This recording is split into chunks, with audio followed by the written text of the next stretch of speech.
Gênesis, capítulo 19. Os dois anjos chegaram a Sodoma no início da noite. Ló estava sentado à entrada da cidade. Ele viu os recém-chegados e levantou-se para recebê-los. Curvou-se diante deles e implorou: Por favor, amigos, venham para minha casa e passem ali a noite. Vocês poderão se lavar e poderão se levantar cedo e seguir caminho descansados. Eles disseram: Não, dormiremos na rua. Mas ele insistiu. Não aceitariam não como resposta. Eles então concordaram e foram para a casa dele. Ló preparou uma refeição quente e eles comeram. Antes que os hóspedes se recolhessem, os homens de toda a cidade, jovens e velhos, se aglomeraram em torno da casa, vindo de todos os lados, e os encurralaram ali. Então gritaram para Ló: Onde estão os homens que vão passar a noite aí na sua casa? Traga-os para fora, queremos nos divertir com eles! Ló foi para o lado de fora, manteve-se à frente da porta e suplicou: Por favor, irmãos, não sejam maus. Olhem, tenho 2 filhas, virgens. Vou trazê-las para fora e vocês poderão se satisfazer com elas. Mas não encostem a mão nestes homens, pois são meus convidados. Mas eles responderam: Caia fora! Você chegou aqui, nem sabemos direito de onde, e já quer nos dizer como devemos viver? Pois vamos fazer com você pior do que com eles. E partiram para cima de Ló, determinados a arrombar a porta. Mas os 2 homens alcançaram Ló, puxaram-no para dentro da casa e trancaram a porta. Em seguida, atingiram com cegueira os homens que estavam tentando entrar. Tanto os que encabeçavam o grupo, quanto os que seguiam, ficaram tateando no escuro. Os 2 homens disseram a Ló: Há algum outro parente seu aqui? Filho, filha, alguma pessoa na cidade? Tire-os daqui agora mesmo. Vamos destruir este lugar. O clamor das vítimas dirigido ao Eterno é ensurdecedor. E fomos enviados para varrer este lugar da face da terra. Ló saiu e avisou o noivo de cada uma de suas filhas: Saiam deste lugar, o Eterno vai destruir a cidade. Mas seus futuros genros não o levaram a sério. Ao amanhecer, os anjos começaram a apressar Ló. Depressa, pegue sua mulher e suas filhas e saia daqui antes que seja tarde, antes que você acabe sendo castigado com a cidade. Ló estava demorando demais. Então os homens agarraram Ló, sua mulher e suas filhas pelo braço e os puxaram para um lugar seguro fora da cidade. O Eterno foi misericordioso com eles. Já do lado de fora da cidade, os anjos disseram a Ló: Agora corram, e cada um salve a sua vida. Não olhem para trás. Não parem em nenhum lugar da planície, mas corram para os montes, para que não sejam destruídos. Mas Ló reclamou: Senhores, não podem estar falando sério. Reconheço que foram bons comigo e me fizeram um enorme favor, salvando a minha vida. Mas não posso correr para os montes. Coisas terríveis podem acontecer comigo nos montes. Posso até morrer.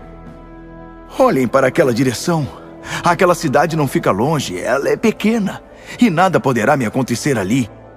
Permitam que eu fuja para lá e salve a minha vida. É só uma área aberta à beira da estrada. Tudo bem, Ló. Já que você insiste, siga por esse caminho. Não vou destruir a cidade que você me mostrou. Mas não demore. Corra para lá. Não vou poder fazer nada antes que você chegue lá. Por isso a cidade foi chamada Zoar, que significa cidade pequena. Quando Ló chegou a Zoar, o sol já estava alto no céu. Então o Eterno fez chover fogo e enxofre sobre Sodoma e Gomorra. Um rio de lava correu desde o céu, enviado pelo Eterno, e destruiu as cidades e toda a planície, matando todos os seus habitantes e o que crescia na terra. Mas a mulher de Ló olhou para trás e transformou-se numa coluna de sal. Abraão levantou-se bem cedo na manhã seguinte e seguiu para o lugar em que havia se encontrado com o Eterno pouco antes. Ele olhou para Sodoma e Gomorra, observando toda a planície, e viu apenas a fumaça que subia da terra, como se saísse de uma fornalha. E foi isto que aconteceu. Antes de destruir as cidades da planície, Deus se lembrou de Abraão e retirou Ló de Sodoma. Só depois varreu aquelas cidades da face da terra. Ló saiu de Zoar e foi morar com as 2 filhas nas montanhas. Ele estava com medo de ficar em Zoar e passou a viver com elas numa caverna. Certo dia, a filha mais velha disse à caçula: "Nosso pai está ficando velho e não restou nenhum homem neste lugar que possa nos engravidar. Vamos embebedar nosso pai com vinho e nos deitar com ele. Ele poderá nos dar filhos. É a única chance de manter nossa família viva." Assim, naquela mesma noite, elas embebedaram o pai com vinho. A filha mais velha deitou-se com ele, mas Ló estava inconsciente e não tinha noção do que a filha estava fazendo. De manhã, a filha mais velha disse à mais nova: "Deitei-me com nosso pai ontem à noite. Hoje será a sua vez. Vamos embebedá-lo de novo e você se deita com ele. Ele dará filhos a nós 2 e poderemos manter a linhagem da nossa família." De novo naquela noite, elas embebedaram o pai e a caçula deitou-se com ele. Também dessa vez, ele estava inconsciente e não tinha noção do que a filha estava fazendo. As 2 irmãs ficaram grávidas de Ló, o próprio pai. A mais velha teve um filho e deu a ele o nome de Moabe, antepassado dos moabitas de hoje. A caçula teve um filho e deu a ele o nome de Ben-Ami, antepassado dos amonitas de hoje. Gênesis, capítulo 20. Abraão partiu dali e foi para o sul na direção do Neguebe, e estabeleceu-se entre Cádiz e Sur. Acampado em Gerar, Abraão disse ao povo, referindo-se a Sara: "Ela é minha irmã." Então Abimeleque, rei de Gerar, mandou buscar Sara. Naquela noite, Deus apareceu em sonho a Abimeleque e alertou-o: "Você vai morrer. Aquela mulher que você tomou é casada." Mas Abimeleque ainda não havia se deitado com ela, nem mesmo a havia tocado. Ele respondeu: "Senhor, vais matar um inocente? Por acaso ele não me disse, ela é minha irmã? E ela mesma não me disse, ele é meu irmão? Eu não tinha a menor ideia de que estava fazendo alguma coisa errada." E Deus, ainda no sonho, disse a ele: "Claro, sei que suas intenções são puras. Foi por isso que não deixei que você pecasse contra mim. Eu impedi que você se deitasse com ela. Agora, devolva ao homem a mulher dele. Ele é profeta e vai orar por você e interceder por sua vida.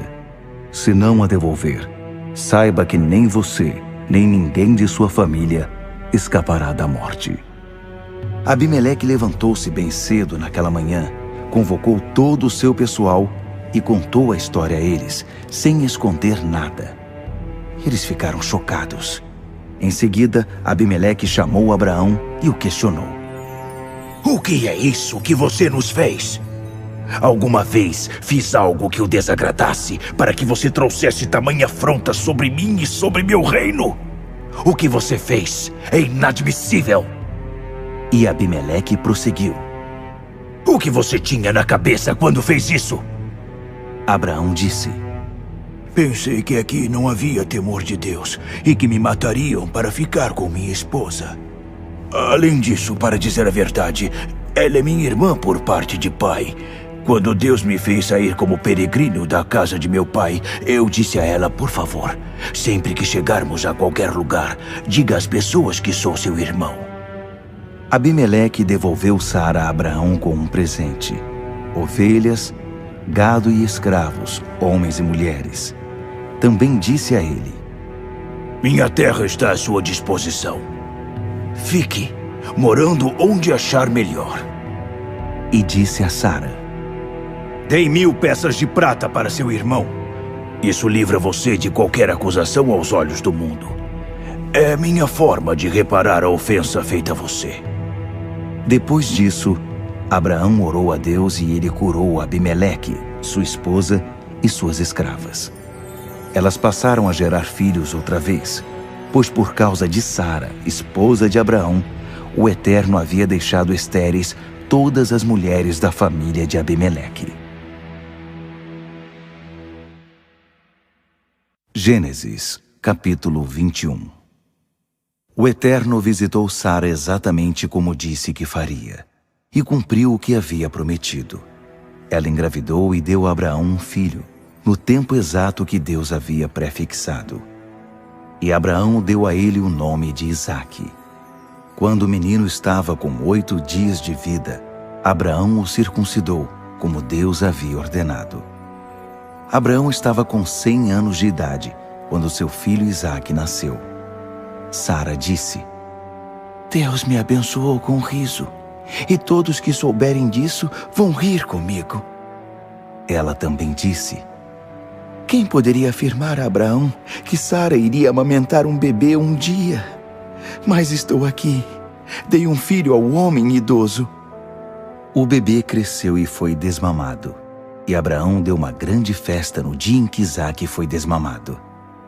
Certo dia, Sara viu que o filho que a egípcia Agar tinha dado a Abraão estava debochando de Isaque. Ela foi reclamar com Abraão. Livre-se dessa escrava e do filho dela.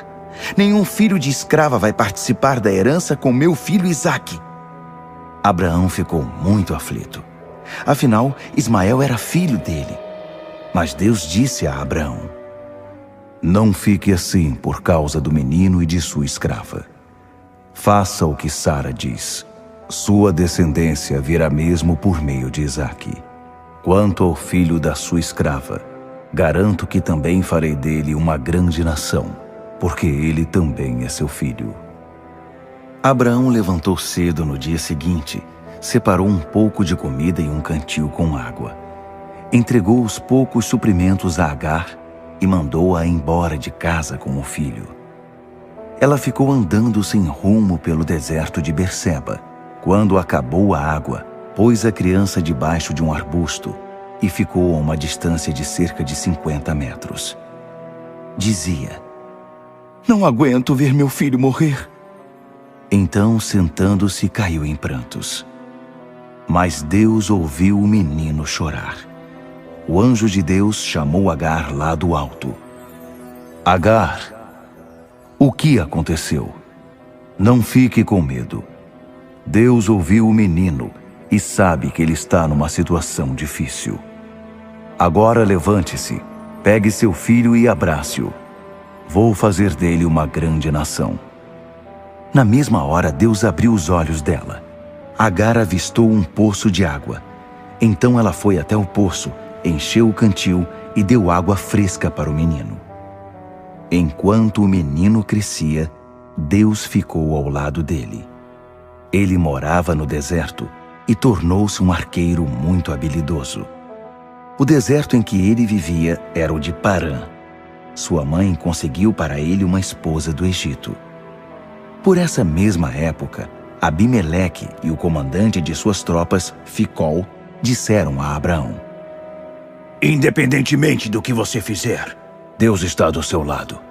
Portanto, prometa-me que você não agirá com desonestidade para comigo, nem ninguém de minha família.